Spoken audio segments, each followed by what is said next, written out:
গত এপ্রিল মাসে বাংলাদেশ সহ বিশ্বের বিভিন্ন দেশের উপর নতুন করে পাল্টা শুল্ক আরোপ করে ডোনাল্ড ট্রাম্প।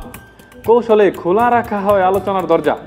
যুক্তরাষ্ট্রের সঙ্গে দফায় দফায় আলোচনা শুরু করে ভুক্তভোগী বিভিন্ন দেশের প্রতিনিধিরা। শুরু হয় দর কষাকষি। দুই দেশের প্রতিনিধিদের দফায় দফায় আলোচনার এক পর্যায়ে যুক্তরাষ্ট্রের প্রতিনিধিরা ভুক্তভোগী দেশকে ছুড়ে দেয় এক গুচ্ছ শর্ত। করতে হবে হাজার হাজার কোটি ডলারের বাণিজ্য চুক্তি। তাছাড়াও তাদের শর্তে রয়েছে চীন, রাশিয়া, ইরান সহ যুক্তরাষ্ট্রের শত্রু দেশের উপর থেকে নির্ভরতা কমানোর চুক্তি। যুক্তরাষ্ট্রের এমন সিদ্ধান্তে নড়ে চড়ে বসেছে বাংলাদেশের অন্তর্বর্তী সরকার। যুক্তরাষ্ট্রের সঙ্গে দুই দফা আলোচনাতেও আসেনি কোনো সমাধান। এমন অবস্থায় যুক্তরাষ্ট্রকে খুশি করতে বাণিজ্য ঘাটতি কমানো সহ বিভিন্ন উদ্যোগ নিয়েছে বাংলাদেশের অন্তর্বর্তী সরকার।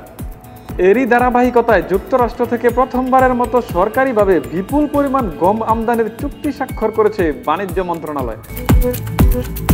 যুক্তরাষ্ট্রের পাল্টা ৩৫% শুল্কের বিপরীতে দেশটি থেকে গমের পাশাপাশি আমদানি করা হবে তুলা ও সোয়াবিন। সেই সাথে হয়েছে ২৫টি বোয়িং বিমান আমদানি করার চুক্তি।